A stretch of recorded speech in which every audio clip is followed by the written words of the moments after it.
Grayson Hale, billionaire tech founder, sips black coffee in his Charleston penthouse when a cream-colored envelope slides through his door, an invitation to his ex's wedding. He didn't move at first. The envelope sat quietly on the hardwood floor, like it had arrived from another life, one he no longer acknowledged. Jazz from a vintage speaker curled through the silence, warm and unhurried, but it couldn't drown out the stillness inside him. The sun filtered in through the wall of glass that overlooked the harbor, bouncing off the chrome and leather interior of a life well curated and strangely empty. Eventually he leaned down and picked it up, noting the thick, expensive paper and the handwritten address. Vanessa always had impeccable taste even in stationery. He flipped it open. Inside, in looping calligraphy, were the details: Vanessa Kingsley and Bradford Langston requesting the honor of his presence on the last Saturday of April at St. Andrew's Chapel. Black tie. Reception to follow at the Ashcroft estate. His thumb ran over her name again. Vanessa Kingsley. Still hers, she hadn't changed it. She was never one to give away her identity lightly. As he stood there holding the card, a sound bloomed in his mind, her laugh.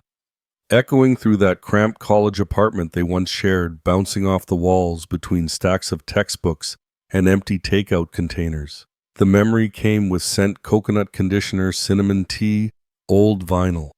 It felt like something tangible, something warm, something that used to feel like home. Now it felt like something he might have imagined. He closed the card. Downstairs the air had the gentle push of early spring. The magnolias hadn't fully bloomed yet, but their scent teased the sidewalks in Charleston, especially on Church Street. Grayson buttoned his coat, tailored wool charcoal, and headed toward the Morning Magnolia Cafe, his usual spot when he needed to get out of his own head. The bell above the door gave its familiar jingle as he stepped in. The scent of coffee syrup and fried bacon wrapped around him like a southern hug.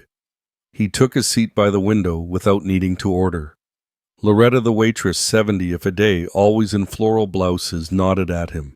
Black coffee and that ham biscuit, baby? Yes, ma'am. She poured his coffee and added a wink. You look like you've seen a ghost. He smiled faintly. Not a ghost, just something old. Loretta chuckled and shuffled off. He watched her pour coffee for a young couple nearby, calling the man Sugar and the woman Sweet Pea. Southern hospitality never grew old here. That's what made Charleston feel both timeless and untouchable. His biscuit came. He left a 5 on the table habit by now for a check that never passed 9. Loretta always tried to hand him back change. She'd long since given up. Later at lunch, he sat across from Miles in a quiet downtown bistro. Miles was his assistant, but more than that, someone who had become a necessary presence over the last 5 years. Miles could read him like most read. Weather, small signs, slight clouds. You're not seriously going, Miles said, slicing into grilled salmon. Grayson shrugged. It's just a wedding. No, Miles said. It's Vanessa's wedding. There's a difference. Grayson took a sip of his mineral water. She invited me. Miles gave him a look. She also invited the caterer. Doesn't mean the shrimp cocktail has unresolved feelings. Grayson chuckled, but it didn't reach his eyes. She didn't have to send it. Didn't have to use that handwriting. Miles shook his head. Some doors close for a reason, Gray. That chapter's done. Grayson nodded slowly, but didn't argue. That was his way, let things settle inside before speaking. He had made a life out of control, building systems, launching apps, predicting user behavior. But emotion, that was chaos. And Vanessa had been a storm wrapped in Chanel No. 5. Back home, the afternoon light had deepened. He took the envelope from his coat pocket again. This time he walked to his desk, sat down, pulled out the RSVP card. 2 options: will attend. Regretfully declines. He stared at it, then picked up his pen. His handwriting was blocky efficient. He circled will attend. No +1. He didn't bother writing a note. He placed the card back in its envelope, sealed it carefully, then walked to the building's mail chute. The click as it fell in echoed strangely like sealing a scar, permanent, silent. When he returned upstairs, the light had shifted. Shadows stretched long across the floor. He moved to the window and watched a couple walk hand in hand down the cobblestone street. They looked young, untouched by memory. He whispered to himself, "One dance, one goodbye, then I'm free." That night, sleep came slowly, not because of the coffee or the late jazz humming through the speakers, but because of the invitation lying face down on the console table. It had been years since Vanessa's name lived in his apartment, even in thought. But now it clung to the corners like humidity on glass. In Charleston, the air remembered things, and tonight so did he. Grayson stood barefoot in the kitchen, swirling ice in a short glass of club soda. He hadn't touched bourbon in almost a year, not since a particularly sharp investor meeting went sideways, and he found himself chasing clarity at the bottom of a bottle. Now he kept only tonic and LaCroix lined like quiet sentinels in his fridge. His condo, perched on the 13th floor of a riverside tower, was more steel and symmetry than softness. The furniture had edges. The art leaned abstract black and silver brushstrokes over muted backgrounds. It was a space made for a man who controlled variables. But tonight, the one variable he couldn't control, memory, was everywhere. He found himself scrolling through old photos on his phone. Not recent ones of boardrooms or launch events, or his brief stint on the cover of Forbes. No, he dug deeper to college days. Before the money, before the world knew his name, there she was. Vanessa, barefoot on a rooftop, laughing at the sky, her curls wild with wind. Another sitting cross-legged on their old futon, flipping through a dog-eared copy of The Bluest Eye Legs tucked into his hoodie, her expression half thoughtful, half amused. Back then, she'd wanted to be a poet or a professor, something that used words like music. But then came law school, then came power, and then came silence. He set the phone down. The next morning, he took his usual walk before sunrise when Charleston still felt sleepy and sacred. The breeze smelled of salt and magnolia bark, and the old iron gates lining the streets glistened with dew. He liked to pass the same row of houses each time, blue shutters, red bricks, wraparound porches. He wondered what it would have been like to build a life inside one of those barefoot on painted wood coffee mugs left on the swing. Back at the cafe, Loretta was setting up the front counter when he stepped in. "Baby, you're early." "I couldn't sleep." She nodded as if that was all the explanation in the world. "Sit where you like. I'll make it fresh." He chose a booth this time, tucked into the corner. The morning crowd hadn't arrived yet. No students with laptops, no retirees swapping headlines. Just him and Loretta, and the hiss of the percolator. When she brought the coffee, she paused. "You okay?" He looked up. "You ever go somewhere you know you shouldn't?" Loretta placed her hand on her hip. "You talking about weddings or funerals?" Grayson gave a small laugh. "Wedding." She nodded. "Well, baby, people don't always send those invites because they want you there. Sometimes they just want to see if you'll show up." He sipped his coffee. "I think I need to go," he said quietly. "Not to make a scene, just to put something down." Loretta leaned on the table with both hands. "You going because you want to be free, or you going because you still chained to whatever it was?" He didn't answer. She didn't push. Later, Miles called again. "Look," his voice said through the car's Bluetooth, as Grayson pulled into his reserved spot downtown. "If you're going to this wedding, at least don't go alone. I'm not bringing someone just for optics." "Not optics," Miles said. "Armor. Don't walk into a battlefield in linen." Grayson killed the engine. "It's not a battlefield. It's a wedding." Spoken like a man who's never seen the bar at the reception. He smiled, noted. Inside the building, Grayson's office was a glass-encased fortress atop a minimalist co-working space. His assistant Dana waved at him as he passed. She didn't ask where he'd been. She never did. But she had a fresh cappuccino waiting at his desk and a copy of the latest market review folded at the tech section. His days were usually spent in sprints, meetings, design reviews, investor calls. But today, time dragged. Every tap of the keyboard felt like noise. Every ping of his phone a minor intrusion. The wedding was still 3 weeks away, but it loomed like it was tomorrow. At lunch, he skipped to the usual power spot and grabbed takeout from a street vendor, fried green tomato sandwich and sweet tea. He ate alone on a bench by the water, letting crumbs fall to his lap, not caring. Pigeons circled near, but didn't approach. He didn't blame them. By late afternoon, he was back home, He stood at the window, watching the harbor churn slowly under overcast skies. The mailbox downstairs had already taken the RSVP. The storm hadn't started yet, but the clouds were threatening. He checked the invitation one more time. April 29th, St. Andrew's Chapel. He imagined the aisle, the flowers of the carefully curated guest list. Vanessa would be flawless, of course. Bradford Langston would be wealthy, charming, and a little too proud of it. Grayson would be quiet, observing, unwanted, but still going. He took a deep breath. That evening, Charleston's skies gave no warning. The clouds were thick, yes, but unmoving, suspended like theater curtains, waiting for the cue to fall. Grayson had showered, changed into soft gray sweatpants, and a worn college hoodie he rarely wore outside. He moved around his condo without thinking, rinsing dishes that didn't need rinsing. Folding a throw blanket already folded, checking the locks, though he hadn't left. The rhythm of old habits. That's what Vanessa used to call it. You clean when you don't want to feel, she'd said once, curled in his lap, watching him sort receipts during their third real argument. He poured himself another club soda this time, adding a squeeze of lemon. As the ice clinked, he glanced at the console table again. The envelope was gone, mail done, but the space where it had been still felt occupied. Like something sacred had left its imprint. He stood at the tall windows, arms crossed.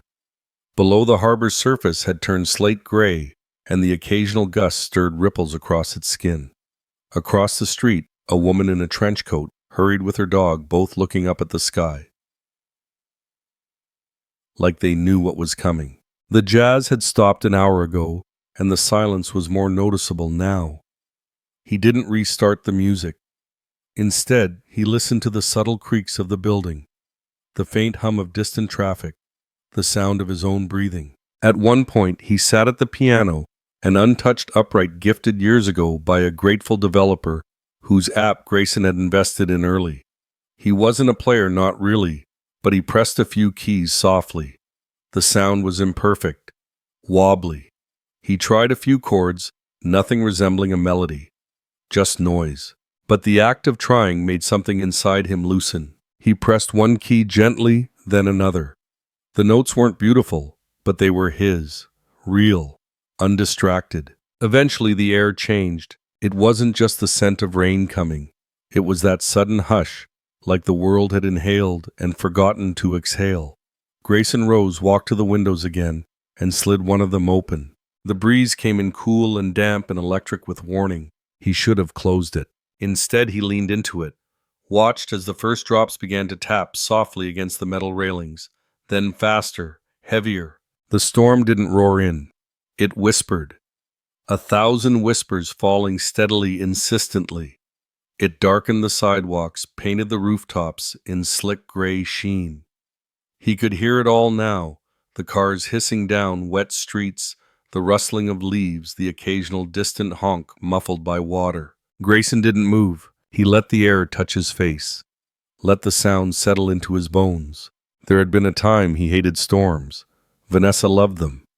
She said they were honest, nothing hid in a storm. You want to know if someone loves you, she once told him. Watch if they stay when the power goes out. He hadn't stayed. That thought struck unexpectedly like thunder without lightning. He hadn't stayed. Not when the arguments came. Not when her career pulled her away. Not when his pride was louder than his heart. He had left not with a slam, but with silence. And now he was walking into her wedding alone, uninvited by fate, but formally invited by hand. Why, what did he hope to find there? A goodbye. A second chance. Or just proof that he had survived what she hadn't. Life without the other. He moved to close the window hand on the frame, but paused. Something about the rain tonight was different. It didn't ask to be shut out. Behind him, the lights of his penthouse glowed warm and dim. The apartment looked almost staged, the kind of place photographers adored. But it lacked fingerprints, stray socks, open books. It lacked life. Maybe he thought, just maybe it was time to invite a little chaos again. The storm answered with a gust that scattered the pages of a journal left open on the side table. He didn't move to gather them. Instead, he whispered to himself, not like a promise, but a confession. One dance, One goodbye, then I'm free. As he returned home, a storm begins outside, but he doesn't close the window. The wedding is flawless. Strings, roses, floating lanterns, every detail manicured. But Grayson can't stop scanning the crowd like he's searching for something that doesn't belong.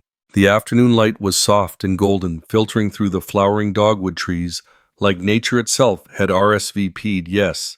The air smelled faintly of jasmine and fresh-cut grass. Around the sprawling lawn of the Rivershire estate, guests moved like they were part of some timeless southern painting, linen suits, pearl earrings, dresses that shimmered in motion. Grayson adjusted the cuff of his slate blue blazer, accepting a glass of champagne from a passing server. The flute felt delicate in his hand, fragile in a way he didn't care for. He took a sip, not because he wanted it, but because standing still with empty hands felt exposed. People moved around him smiling, laughing, but no one truly looked at him. Or if they did, they looked just long enough to pretend they hadn't. He caught the eye of a woman he vaguely remembered from a venture philanthropy dinner years ago. She offered a polite nod and quickly turned back to her husband. Another couple walked past, whispering just a touch too loud. "Isn't that the guy who—" He let it roll off. He wasn't here for them. The ceremony hadn't started yet, but you could feel it building, the hush before a performance. Ushers gently guided guests toward white chairs arranged in semicircles around a floral arch that stood like a throne. The string trio began to tune the warm pull of cello against the delicate climb of violin. Grayson watched as Loretta, Vanessa's oldest friend from high school, the kind of woman who had never liked him, made her rounds like a political figure. She was impeccably dressed in a butter-yellow gown, her smile curated, and her words sharper than they sounded. "Oh," she said, her voice lilting as she passed him, "didn't expect to see you here. Brave of you." Grayson gave her a smooth nod, unbothered. "Good to see you, Loretta." "Is it?" she said, and drifted away. He turned his gaze back to the setup. Everything gleamed. Everything performed. Vanessa would have approved. He could hear her voice again, distant but sharp as ever. Appearances are everything. Maybe she had been right all along. The ceremony began. The hush turned reverent. Thomas the groom, polite beige, forgettable, took his place beside the minister. He looked nervous, but not undone, like someone who had practiced the smile in the mirror until it fit. Then the string trio swelled. Heads turned. Phones lifted discreetly. Vanessa appeared. Grayson didn't move. She was breathtaking. Of course she was. A vision in ivory. Her gown smooth and modern, with a sweeping neckline and minimalist silk cape trailing behind her. Her curls were gathered to one side, cascading like a black waterfall over her shoulder. Her smile was camera-ready. So was the way she walked, slow, measured, radiant. She looked like a woman who had won. But Grayson wasn't watching her the way everyone else was. He wasn't admiring. He was studying, trying to see past the glow beneath the surface. He saw it in a blink. Her eyes darted, not quite nervous, not quite searching, but not at peace either. She was aware of every eye on her. And when she looked past the groom scanning the front rows of guests, he saw it, a flicker of calculation. Then it was gone. The ceremony moved forward, beautiful and efficient. Vows were exchanged, generic but tasteful. Rings slipped on fingers. Applause followed the kiss. Flashbulbs danced like fireflies. The crowd stood.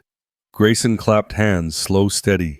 He didn't smile. Cocktail hour bled into dusk. Guests scattered across the garden, glasses refilled endlessly. Laughter floated between trimmed hedges and winding gravel paths. The lanterns overhead began to glow, delicate orbs of light suspended like stardust. Grayson stayed near the edge of it all, deliberately near the perimeter, watching. His gaze moved from guest to guest, expression unreadable. That's when he saw her. She was seated alone near a small stone fountain, one hand resting on the curved iron of the bench, the other holding a glass of something deep and red. Her dress was burgundy, long-sleeved and simple, but it shimmered faintly when the lantern light kissed the fabric. Her hair was coiled back, earrings small and silver. Her posture relaxed, unbothered, regal in her stillness. Grayson couldn't look away. There was something about her that didn't match the rest of the scene. Not because she didn't belong, but because she didn't seem to care whether she did. She looked real. Grayson didn't move right away. He simply observed her, the woman in burgundy, as if trying to memorize a detail that might vanish. While others flitted like fireflies, she remained still, not aloof, just comfortable, untouched by the undercurrent of performance buzzing around her. Someone passed by and offered her a refill. She declined with a soft shake of the head. Her lips moved in a quiet thank you, and she returned to sipping slowly, her eyes scanning nothing in particular. Grayson took a slow breath, then set his own glass on the edge of a planter. His shoes crunched lightly against the gravel as he began to walk across the garden. Step by step, the sounds around him seemed to muffle the music, soften the laughter, dulled, as though the moment was forming its own space. Zora didn't turn as he approached. Not until he was just a few feet away. "Mind if I sit?" he asked, voice low but steady. She glanced at him, not startled, not flustered. "Just curious." "That depends," she said, her voice calm, warm, but with edges. "Are you with the camera crew?" He gave a quiet smile. "No." "Florist?" "Not even a little." She took another sip of wine, her gaze returning to the fountain in front of them. "Then I suppose I don't mind." Grayson sat. The bench was cool, worn smooth by years and weather. He didn't speak right away. Neither did she. Finally, he said, "Quite the event." Zora's lips curved into a knowing smirk. "I've seen royal galas with less coordination." "You say that like it's not a compliment." She glanced at him, then down at her wine. "Oh, it's a compliment. Just not necessarily a kind one." Grayson chuckled genuinely. "Fair enough." They sat in silence again, but it was a silence that didn't itch. The kind that could stretch, breathe. She broke it. "You don't look like you enjoy weddings." He lifted a brow. "That obvious?" "Very." Grayson considered a witty comeback, then let it go. "I didn't plan on coming." "But you did." "I did." She didn't push, just nodded, absorbing the answer without judgment. He was used to conversations with hidden layers, polite fencing masked as dialogue. This was different. "And you?" he asked. "+1," she replied, "except the one got cold feet about society parties. So I came alone." "You don't seem like you need backup." "I don't." That answer made him smile again. Zora turned toward him now fully. "I know who you are, by the way." He met her gaze, surprised but not unsettled. "Do you—" "Grayson Hale," she said. "Tech billionaire. Silent donor to that literacy program on the east side.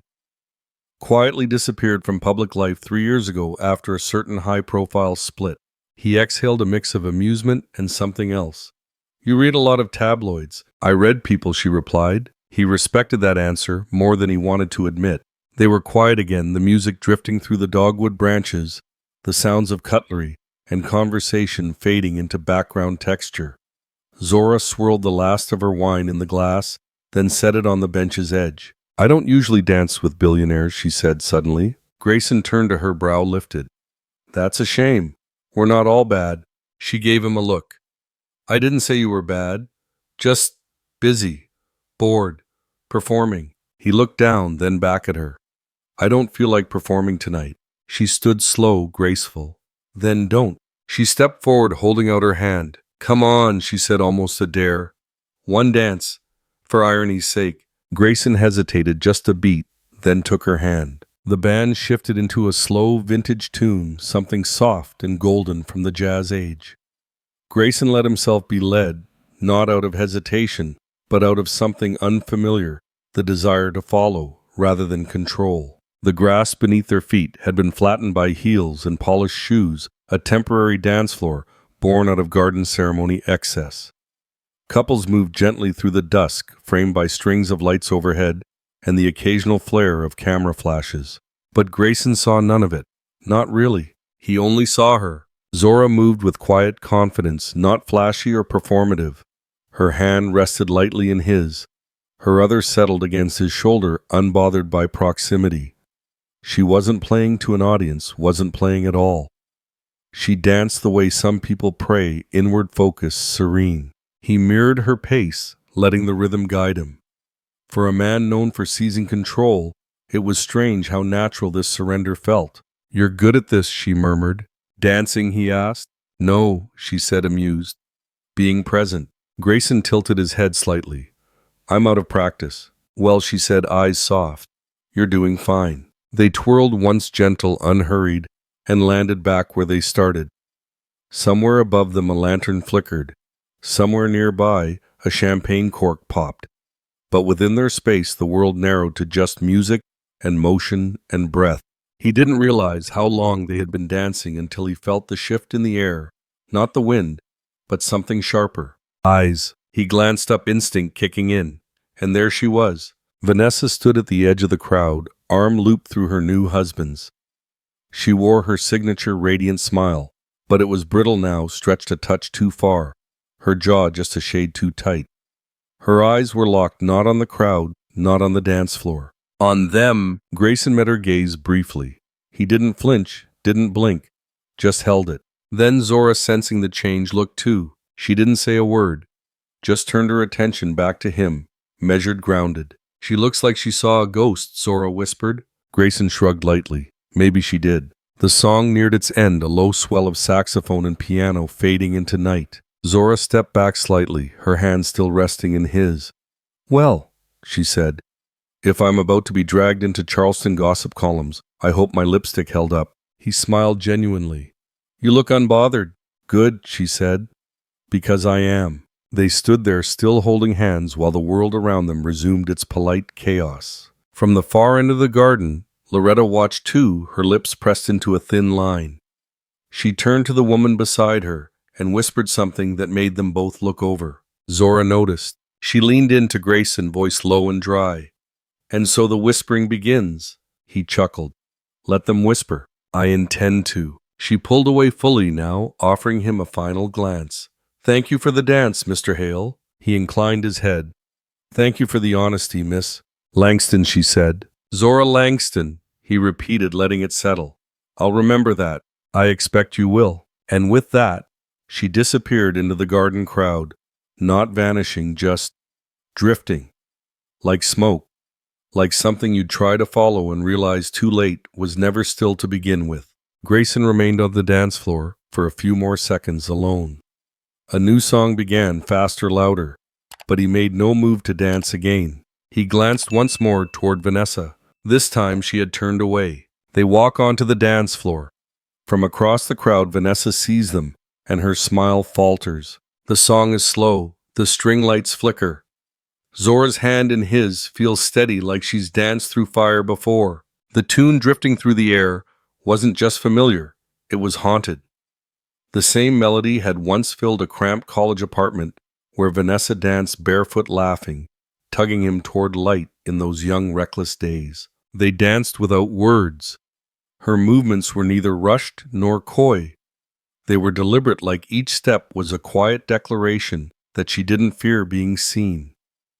Grayson glanced at her. She held herself like someone who had learned long ago how to remain intact amid sharp edges.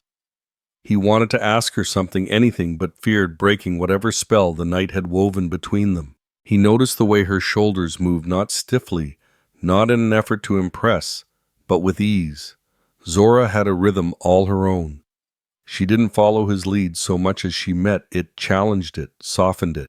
I didn't think people really danced at weddings anymore, Grayson said quietly, more to himself than to her. She tilted her head slightly, just enough to signal she'd heard him. Most don't. They pose, they sip, they look happy. But not you. No, she said. Not me? They turned with the music, the soft grass absorbing their steps. Zora's perfume was jasmine faint, barely there, but it hit him like a memory he couldn't place. You're not from here, he said. Not really a question. I've been in Charleston long enough to know how things work, she replied. But no, not originally. And yet you fit. I don't blend, though, she said with a small smile. That's different. He almost smiled back, almost said something clever, but her honesty had a gravity that made him hesitate. They moved again. Nearby, the clinking of champagne flutes and low laughter formed a kind of curtain around them, enough to keep the moment sealed between just the two. Zora's gaze flicked once toward the crowd. Vanessa has a flair for dramatics, doesn't she? Her voice calm, conversational. Grayson blinked. The question caught him off guard, like a stone skipping across still water. She always did, he said finally. Zora nodded her eyes, never quite giving away what she was thinking. We go way back, she added before he could ask. The phrase settled between them like ash from a fire not fully put out. He studied her, the way her jaw tightened, then relaxed, how she kept her chin slightly lifted, but never looked above anyone. There was dignity in it, not pride, something quieter. A breeze swept through the reception, teasing the hem of Zora's dress and rustling the lanterns above. The moment felt suddenly untethered. They danced another few steps, neither speaking. Then, without a word, Zora gently led them off the dance floor and toward the terrace's edge, where the low railing overlooked the garden and river beyond. The lights from the estate shimmered against the dark water. "Why did you really come here?" she asked, voice low. Grayson stared ahead. "I told myself it was for closure. And the truth, I needed to know if I was right to let her go." Zora said nothing at first. "Then closure is overrated." He looked at her, then really looked. She didn't blink. "Sometimes what we need isn't closure, it's clarity." The words hit harder than expected, like they'd been waiting in some quiet corner of his mind, just needing the right voice to set them free. Zora tilted her head, studying him. The string lights glinted in her eyes, but it wasn't romantic. It was reflective, almost clinical. "You're not the first man Vanessa let go without giving him the truth," she said. "But you might be the first one who walked away without needing it." Grayson folded his arms, leaning slightly against the terrace railing. He didn't respond right away. The river below reflected the shifting colors of the night sky, like it was hiding stories too. Zora stepped closer, but didn't crowd him. Her presence was quiet, confident, like someone who had long ago accepted that people will stare and misunderstand. "She's always been about the performance," Zora continued. "But the best illusions are the ones even the magician starts to believe." "And you?" Grayson asked. "Where do you fit in her act?" Zora laughed, but it didn't reach her eyes. "I was a footnote, an early draft, something to step over on the way to center stage." The music shifted inside a faster beat now, but out here, it was just the wind and words. "She used to call me her project," Zora said. "Not bitter, just factual.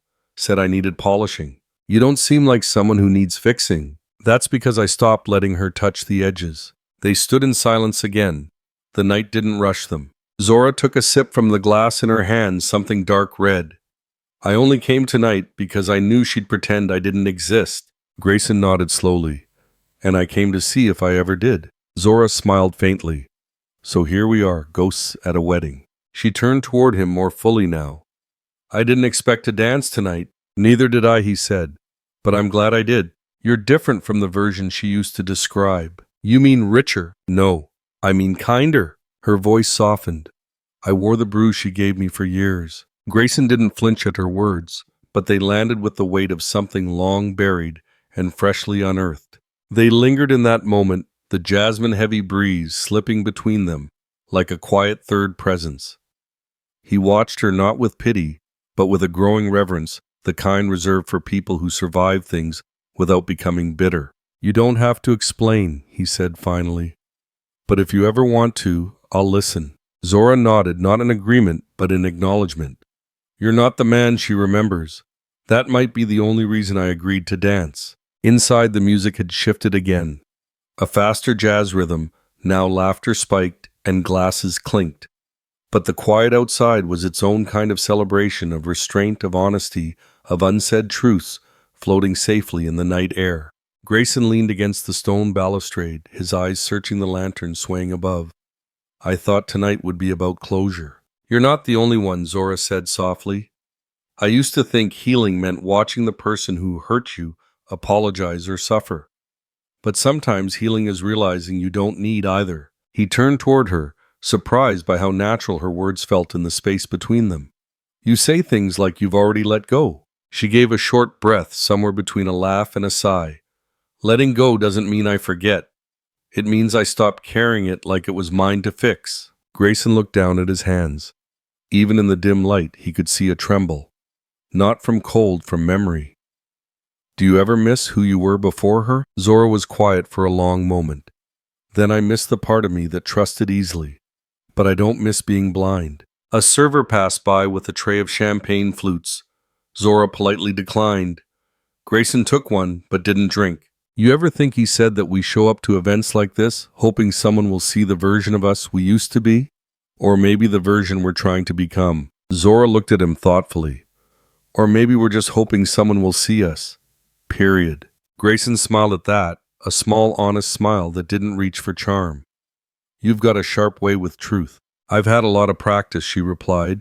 They walked slowly down the path that looped around the edge of the estate garden. Magnolia-shaped lanterns lined the gravel walk, casting soft shadows across the flowers and brick. Their steps were unhurried, their conversation quiet, like neither of them wanted the moment to end too soon. As they turned a corner, a camera flash startled them. A photographer, likely hired by Vanessa, was trying to capture a candid shot of guests. Grayson instinctively stepped slightly in front of Zora, shielding her from the lens. Zora raised a brow. You really don't like cameras, do you? I've had enough of being captured without context. She tilted her head amused. Then maybe it's time you told your own story. They passed a small group laughing near the side patio, but no one seemed to notice them. It was like they were ghosts at a wedding scene, but not truly looked at. Before they reached the ballroom entrance, Grayson stopped. The music was rising again, and through the open French doors he could see Vanessa twirling in the center of the floor, her gown fanned like a rose. Zora followed his gaze. She always knew how to make an entrance, she murmured, and an exit. She never let me know which one it was, Grayson said. Zora looked at him. You speak like someone still caught in her spell. He shook his head. Not anymore. I see the cracks now. She nodded. You're not the only one. He studied her face. She wasn't smiling this time. There was something steady in her expression, something raw beneath the polish. You speak like someone who's seen her mask before, he said. Zora didn't look away. Her gaze held his for a beat too long. I wore the bruise she gave me for years. Zora stood beneath the wide limbs of the magnolia tree, her deep burgundy dress catching hints of moonlight. Petals drifted slowly to the ground like snow, soft and soundless. She looked composed, but there was a charge in the air around her, like the calm before a summer storm. Grayson stood just a few paces away, not moving. He hadn't expected this part of the night. Then again, he hadn't expected Zora. And he certainly hadn't expected that dancing with her would feel like coming up for air after years underwater. You don't remember me, she said, her voice even. But you remember what she did. The words hit him like a slow echo, spreading wider as they settled. Zora No Jasmine didn't blink. Her posture remained graceful, steady. She wasn't looking for pity. He could see that clearly. She was offering a truth she had carried long enough alone. Grayson's mouth opened slightly, then closed. What do you mean? She took a breath, her eyes lifting toward the moonlight caught in the tree branches. My name isn't Zora Langston. Not really. I was born Jasmine Peterson, Charleston High Class of 2002. Grayson's brow furrowed. The name sparked a faint memory, a list of honor students on a bulletin board, a scholarship mention in a local paper. I went to high school with her. Zora continued, her tone still composed. Vanessa. We weren't friends. I was the scholarship girl, the quiet one. Wore 2 long skirts and secondhand shoes. I got perfect grades and ate lunch in the library. Grayson felt something shift in his chest, a slow unraveling of certainty. The image of Vanessa in high school came back to him now, all lip gloss and charm and leadership awards. Zora's gaze didn't waver. Junior year, I got a note from a boy I'd had a crush on since sophomore year. It said he liked me, that he wanted to ask me to prom but was too shy, that he wanted to meet me behind the gym after school. Grayson didn't speak. He could already feel where this was going, and it chilled him. I waited for him, she said. Of course I did. I was 16 and hungry for someone to see me, really see me. But when I got there, it wasn't him. It was Vanessa and 2 of her friends. One had a camcorder. She paused then, not for drama, but for breath. A breeze stirred the gardenias and carried the scent around them like a memory. They laughed when I cried. She said it was a social experiment, said I was a lesson, that girls like me should learn early not to dream too big. Grayson looked away for a moment, unable to hold her gaze. It was too much. and not enough to undo what had been done, only enough to make it unbearable to know.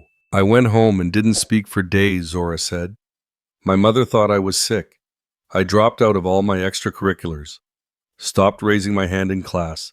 For the rest of the year, I was a ghost. Grayson swallowed hard guilt, rising like bile. Jasmine, she held up a hand, gentle but firm. No, you didn't know, and I didn't come tonight to make anyone pay. He looked at her, startled. I came to be seen. Not as the girl who got laughed at in a parking lot, not as the bruised kid who changed her name to forget, but as the woman I became on my own terms. The moonlight framed her like something sacred. There was no vengeance in her tone, no jagged edge, just strength that had been forged in silence and scar tissue. I changed my name senior year, applied to colleges out of state, went to law school in D.C., worked 3 jobs to stay afloat, and every single time I wanted to quit, I thought about that day, about how easy it was for her to steal something from me, my belief in goodness, in being worthy. Grayson stepped closer, slow, careful not to break the moment. And now you're here. I'm here, she said. Not as Jasmine, not even really as Zora, just as someone who survived. Inside the reception, the band had shifted to a sultry jazz tune.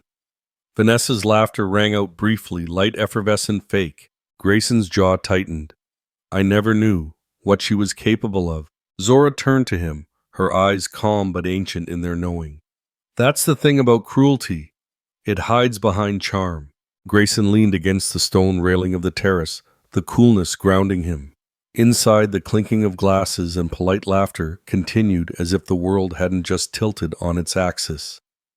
He watched Zora Jasmine take a step toward the doors as though preparing to rejoin the celebration. But then she turned back. There's one more thing you should know, she said, softer now, almost to herself. It wasn't just that one prank.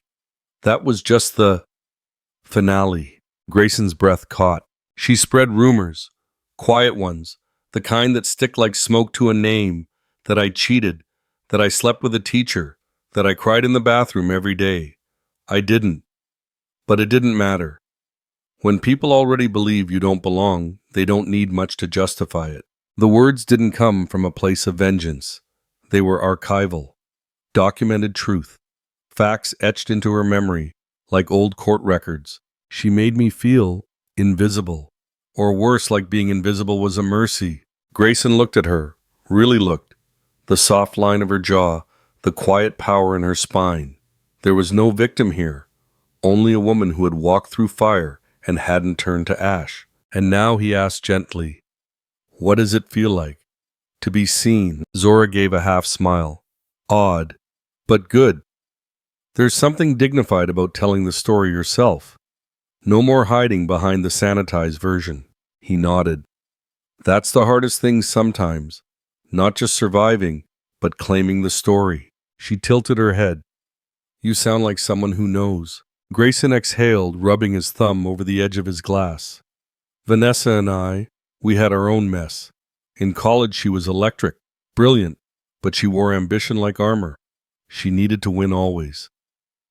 When we argued, it wasn't about who was right, it was about who could hurt less. Zora's gaze didn't waver. She left me when my company was just a beta product and $23,000 in credit card debt, Grayson said with a dry laugh.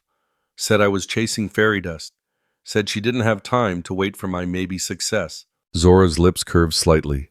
And now you're on magazine covers. Still doesn't make her wrong, he said. About a lot of things. I was obsessive, driven. I missed birthdays, skipped dinners. But what I didn't realize until it was over was that some people only love you when you're winning. When you lose, they vanish. Zora looked down at the marble under her heels. She's always been good at vanishing. A silence settled between them. It wasn't uncomfortable, just honest. Two people who had seen different sides of the same coin now, examining its edges together. Inside, a new song began. A classic jazz standard, something warm and slow. I came tonight because I wanted her to see me, Zora said. But now, I don't know. Maybe it was more for me. Grayson nodded. Closure's overrated. She laughed short, real.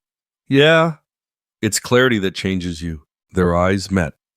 There was a flicker in his something shifting from curiosity to quiet allegiance. He no longer saw her as the intriguing woman at the edge of the dance floor. He saw her as someone he could follow, not out of fascination, but respect. From the corner of the terrace, movement caught his attention. Loretta, Vanessa's old friend, stood in the shadows, partially obscured by a column. Her arms were crossed, her expression unreadable, but she was watching. Zora noticed too. "She's been trying to place me all night," she murmured. "I think the memory's close." Grayson's eyes narrowed. "Do you want to go?" "No," Zora said simply. "I didn't come to hide. Not anymore." She turned to him fully then. "I'm going to congratulate the bride." Grayson blinked. "You sure?" She nodded. "I'm not doing it for her. I'm doing it for the girl I used to be. The one who walked away from that gym crying and never got to speak her truth.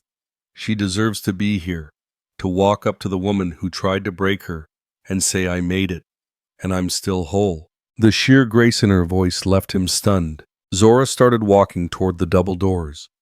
Grayson fell into step beside her, but kept a respectful distance. This was her moment, not his. Inside, the reception glowed.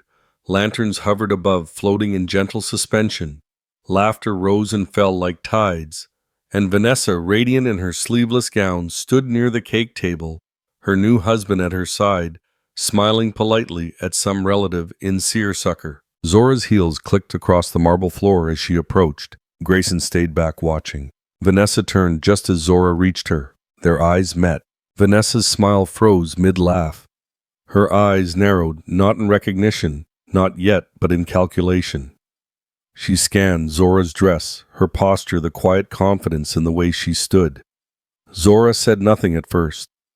Just let the silence fill the space between them, like a final note hanging after a song.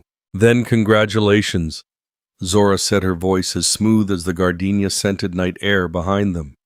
"It's a beautiful wedding." Vanessa blinked. Her polished smile returned brittle at the edges. "Thank you. I'm sorry, have we met?" Zora's lips curled just enough. "Not really. But we've crossed paths." Vanessa tilted her head. She looked past Zora, perhaps hoping for a cue from someone, a shared memory to place her. But Zora gave her nothing, only stillness. "I'm Zora," she said simply. "Zora Langston." Still no recognition. Though back in Georgia, Zora added voice barely above a murmur, "They used to call me Jasmine Peterson." It hit Vanessa like a splash of ice water. Grayson, watching from across the room, saw it, the involuntary intake of breath, the subtle retreat of her heel, the blink that lasted one beat too long. Vanessa began, but the word collapsed before it reached air. Zora didn't flinch. "I almost didn't come.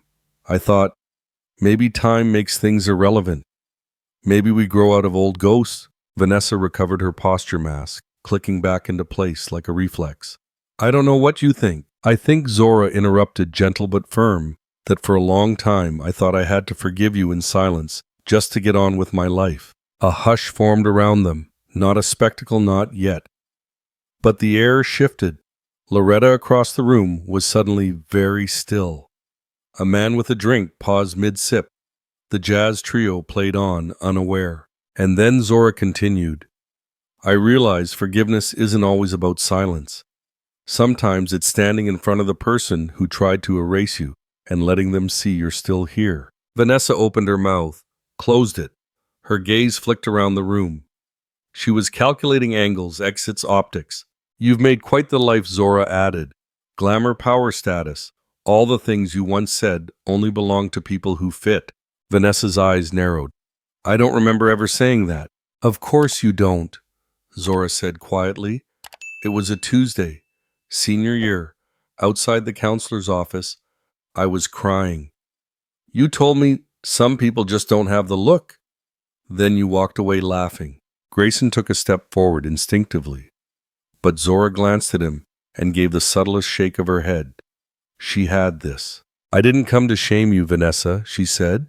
"You've done that well enough on your own." Vanessa's jaw clenched. "You're just here to make a scene. You're still the same girl, always playing the victim." Zora's eyes glinted. "No, I'm not the girl who cried in the bathroom anymore. I'm the woman who put herself through law school, who changed her name not to forget, but to evolve. I built something out of the rubble you left behind. I came here to look you in the eye and remind you I exist." For the first time, Vanessa's mask faltered, truly faltered. Her eyes glassy, her hands clenched at her sides. "You think this makes you better than me?" "No," Zora said softly. "I think this makes me free." And with that, she stepped back, smiled not with smugness, but with peace, then turned and walked away. Grayson followed. The crowd had taken notice now, but no one dared intervene. Some pretended to check their phones. Others stared openly. A few nodded imperceptibly as Zora passed.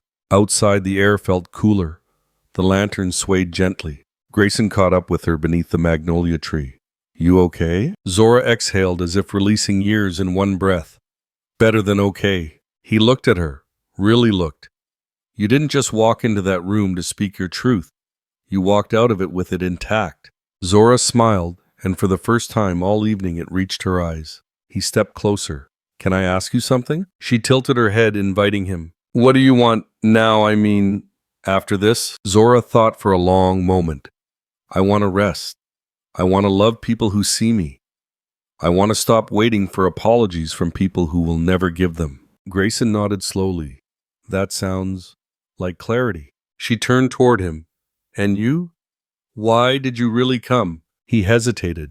"To see if she still had power over me." "And does she?" Grayson looked back at the glowing windows, the flicker of Vanessa's silhouette beyond the glass.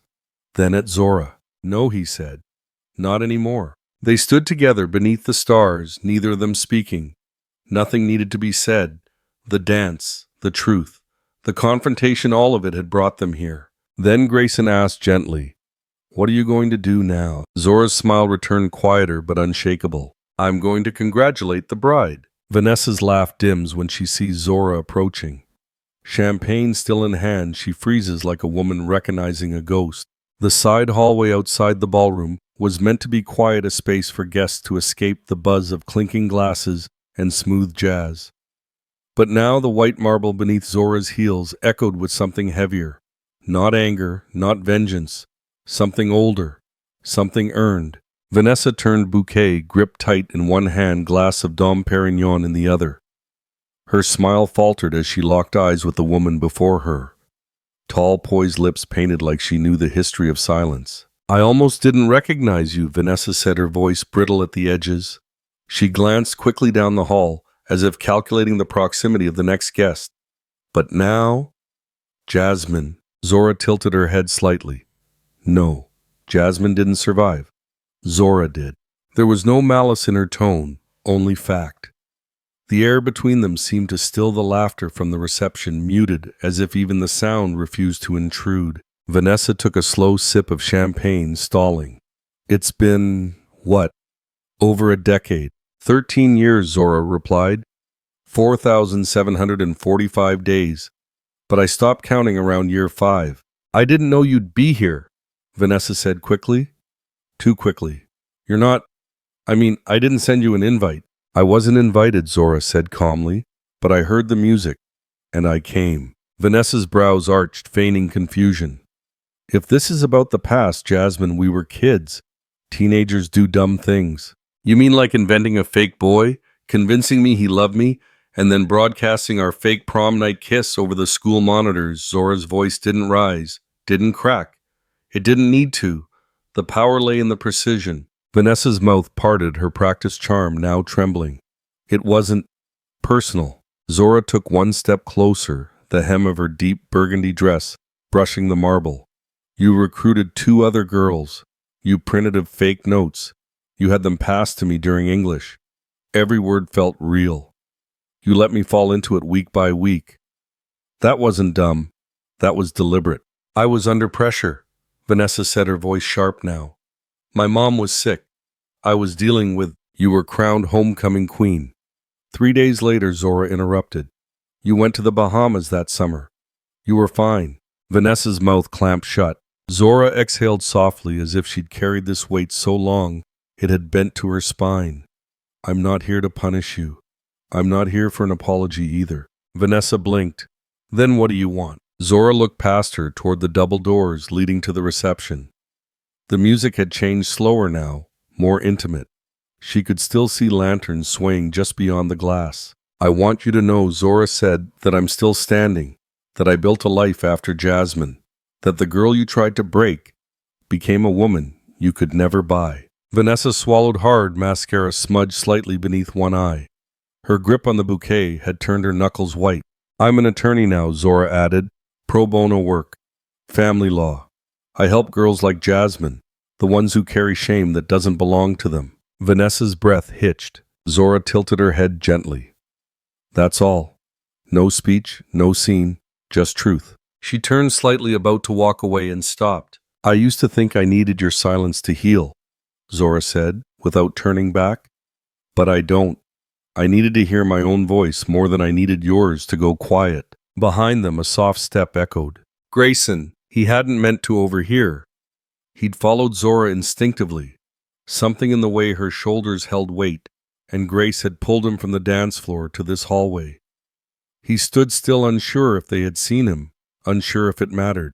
Vanessa's eyes flicked past Zora and landed on Grayson.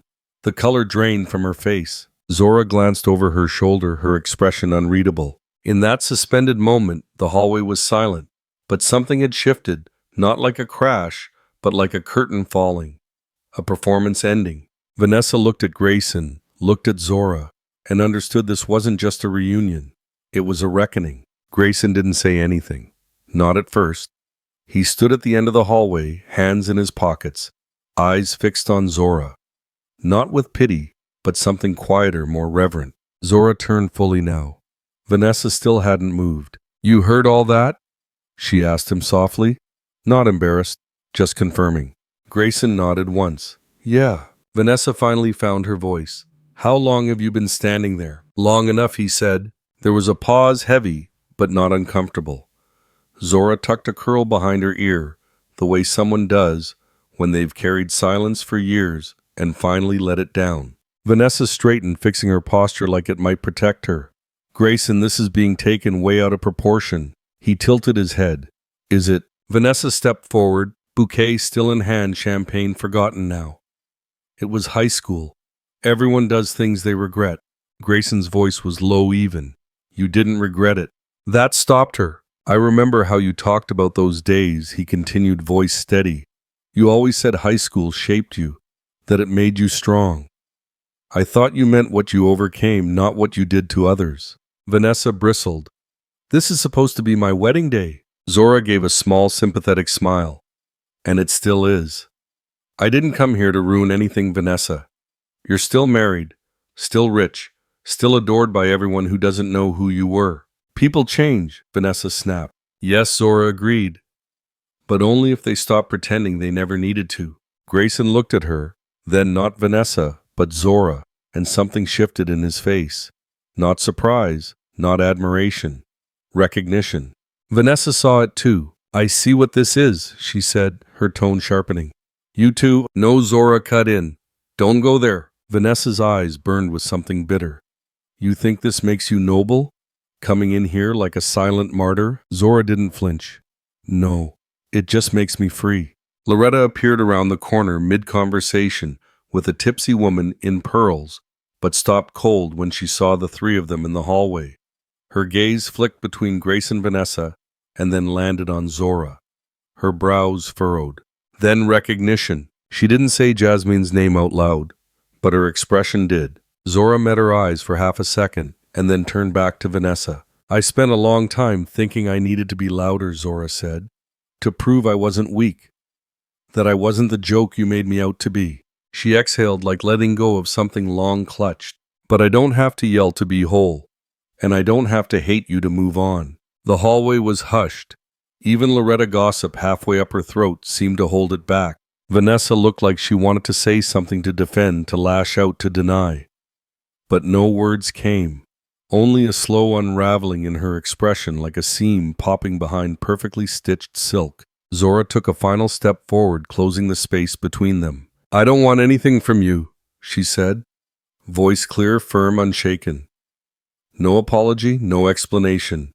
I just want you to know I'm still standing, and I no longer need your silence to feel whole." She didn't wait for a reply. She stepped back. Vanessa stood frozen bouquet trembling ever so slightly in her hand.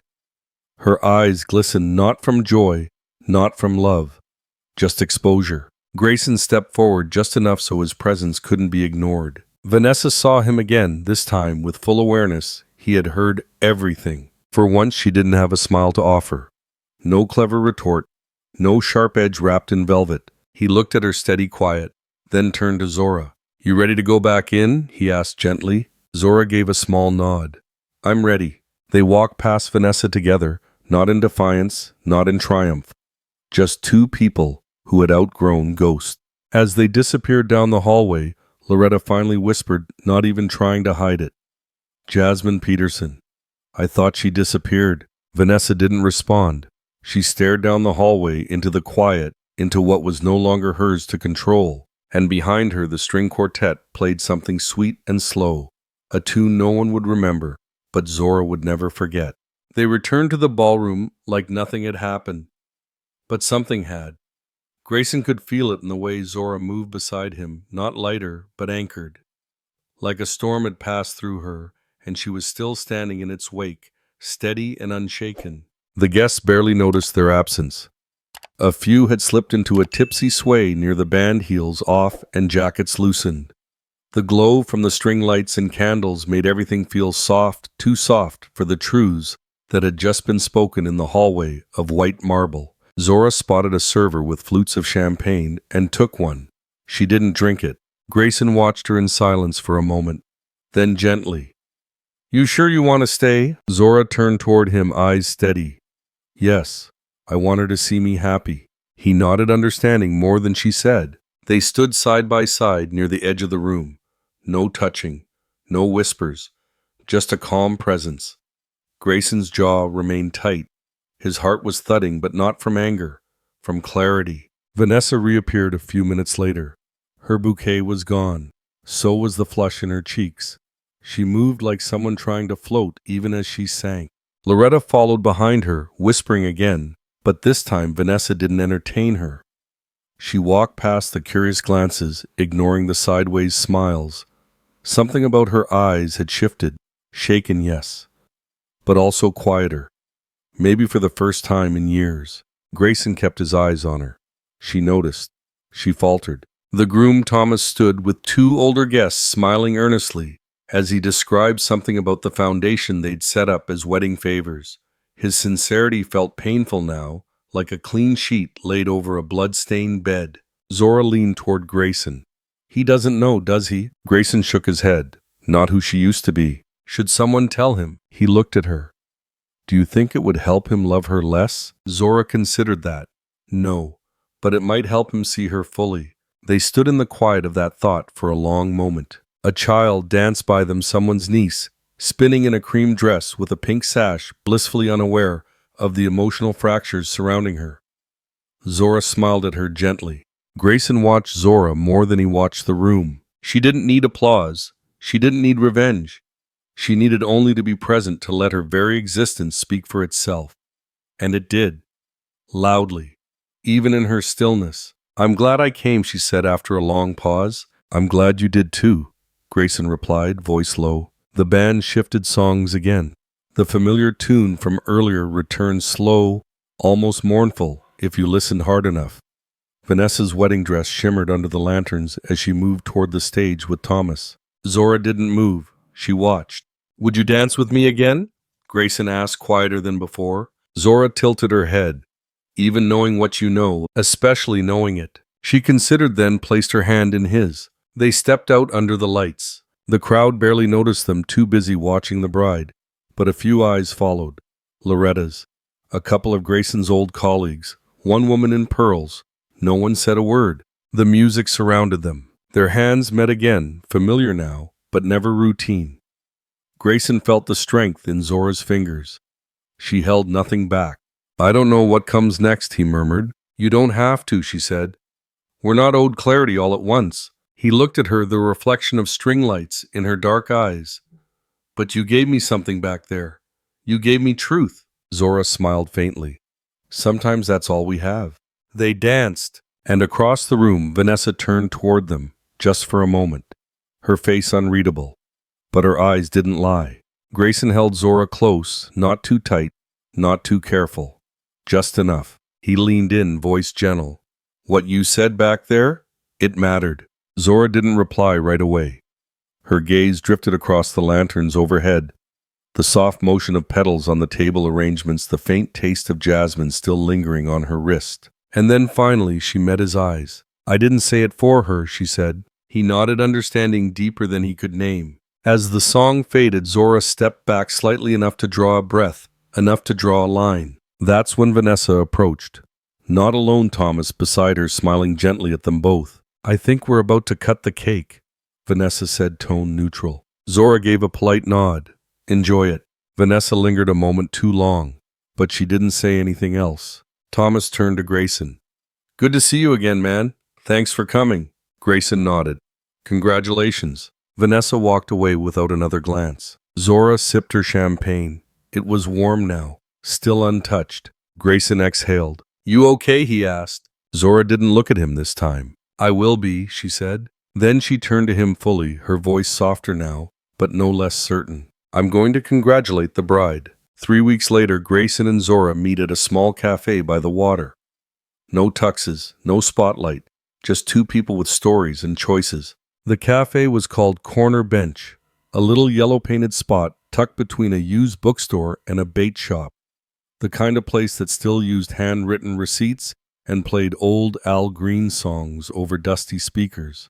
The door chimed softly as Grayson pushed it open and saw her already seated at a corner booth, back straight, hands folded over a ceramic mug.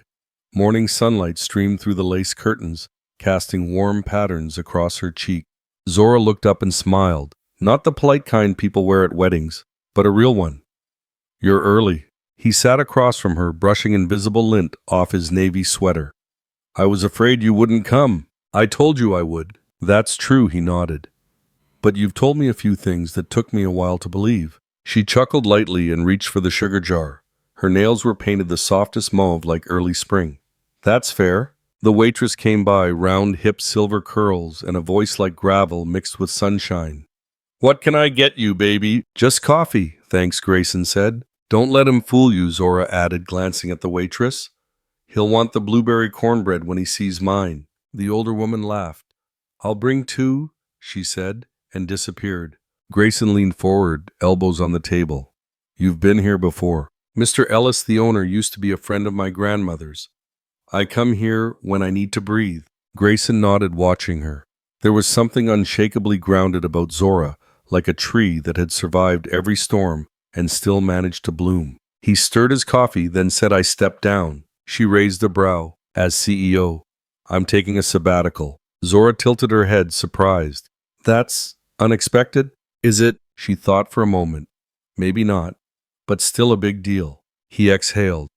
I built everything trying to prove I was over her. I think it's time to figure out who I am without her shadow in the room. That's brave, she said softly. I used to think it was ambition, but it was just distraction. The cornbread arrived warm and golden with butter melting down the sides. The waitress winked. Told you he'd want one? They shared a quiet laugh before diving in. Around them, the cafe hummed with gentle life. 2 older men arguing about fishing licenses, a teen scribbling in a notebook, the smell of cinnamon and coffee thick in the air. Zora reached into her purse, pulling out a folder. Can I show you something? He nodded. She flipped it open to reveal documents, photos, and handwritten notes. My next case, a 16-year-old girl in Colombia. She's been harassed online, racial slurs, threats, photos doctored and posted by classmates. Her mom contacted me last week. Grayson's jaw tightened. That's awful. She's bright, wants to be a graphic designer, but she's terrified to go back to school. He looked at the files, then at her. You're doing good work. I'm trying. She closed the folder gently. I promised myself I'd help the next girl who felt like I did. There was a pause, not heavy, not sad, just full. The kind of pause that honored silence. You know, Grayson began, you once told me clarity was more important than closure. Zora nodded. Still believe that. I do too. now. They both sat back, letting that settle. From across the room, Mr. Ellis approached. A tall, wiry man with a crisp white apron and a slow gait. His eyes crinkled with warmth as he placed a hand on Zora's shoulder. You look lighter these days, sweetheart. Zora smiled up at him. Trying, Mr. Ellis? He patted her shoulder. Keep going. You're making your folks proud. When he left, Grayson glanced at her.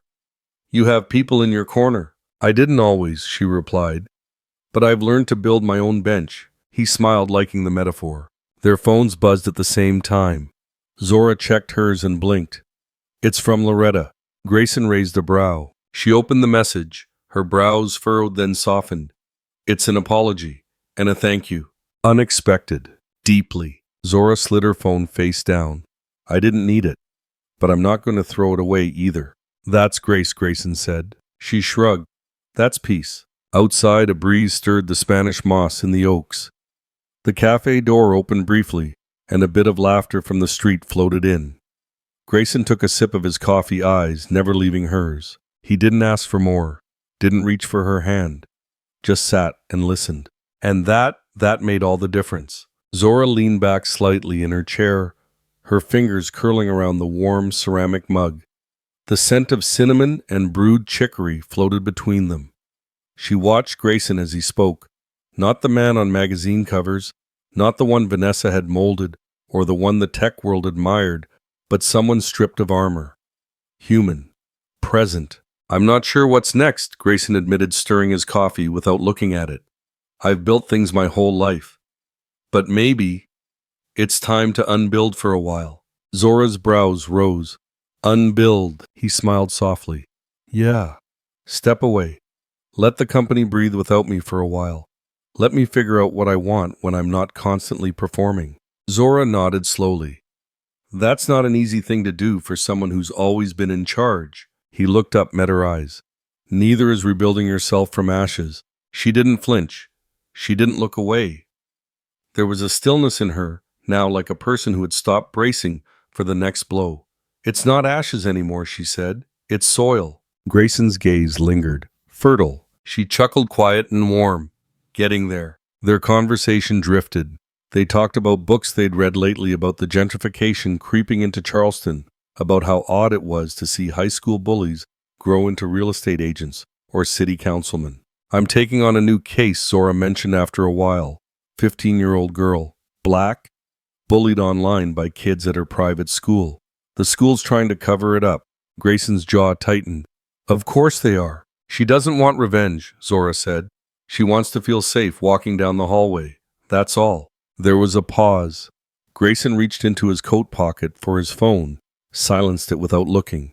You ever think about what justice really looks like? He asked. All the time. They were quiet for a moment, each lost in their own tangle of memories and questions.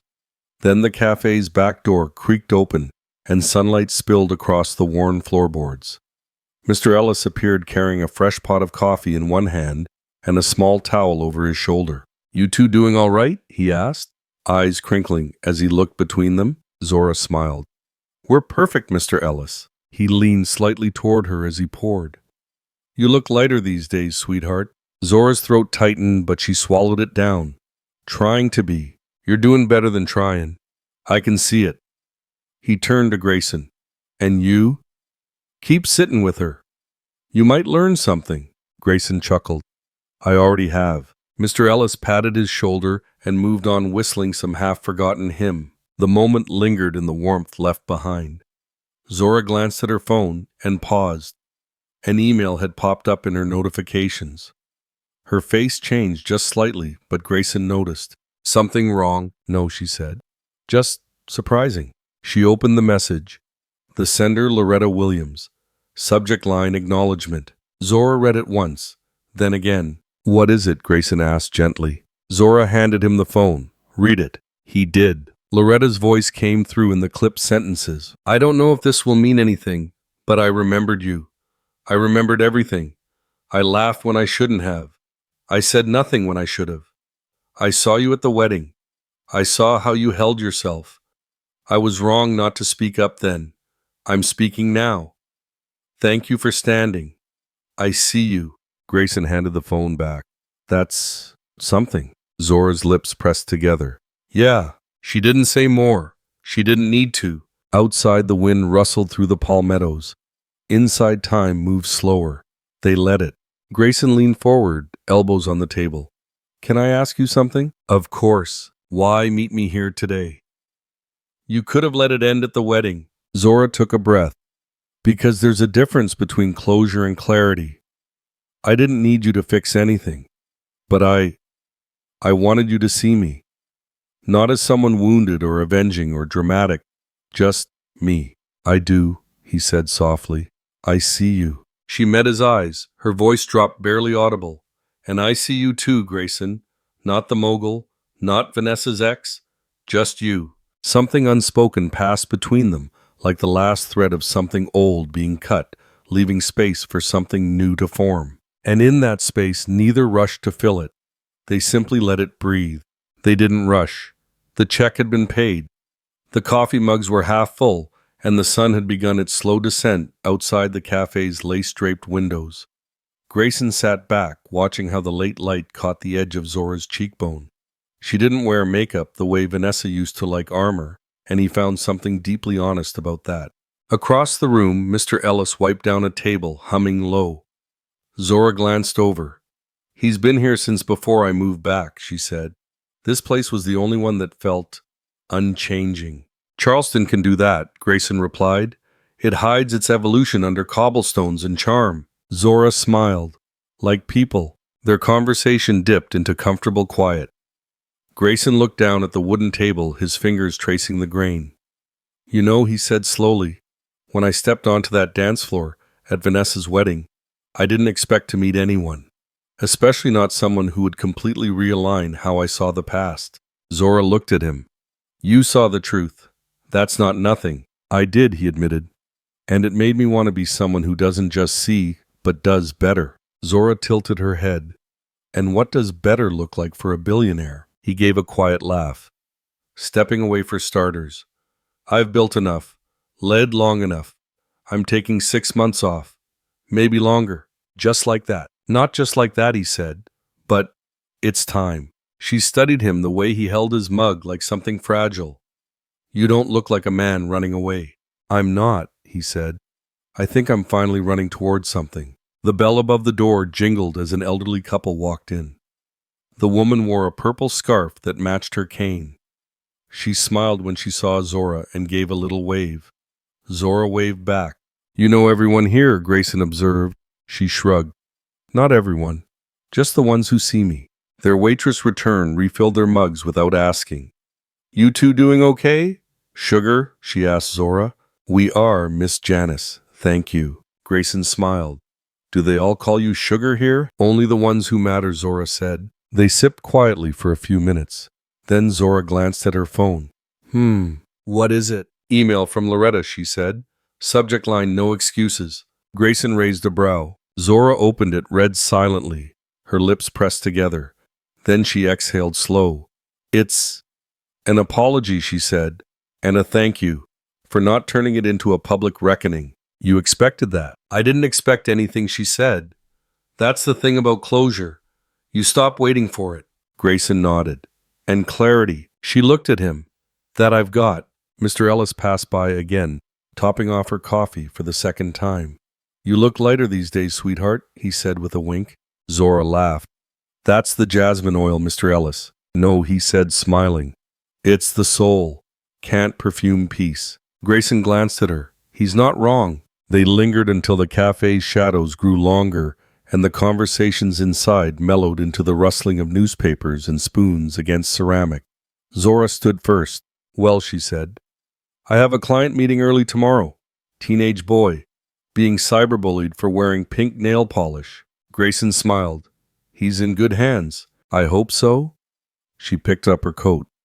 He doesn't need to be saved. Just heard. He nodded slowly. Like someone else I know. They stepped outside the breeze, gentle and laced with salt from the nearby harbor. Cars moved slowly down the brick-lined street.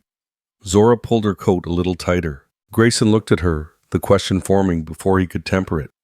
Coffee again next week. She turned, looked at him, not with hesitation, but with measured grace. Next week, she said, pausing. Then, with a smile that curled slowly like the dawn, she added, and the week after.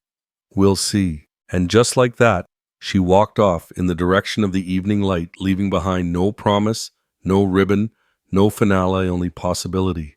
Grayson stood for a moment longer, hands in his pockets, not needing to chase. He had learned finally that some things come not from pursuit, but from presence. And this, whatever it was, beginning or continuation, felt more honest than anything he had known. The cafe was quiet, but something had shifted not just between Grayson and Zora, but within them.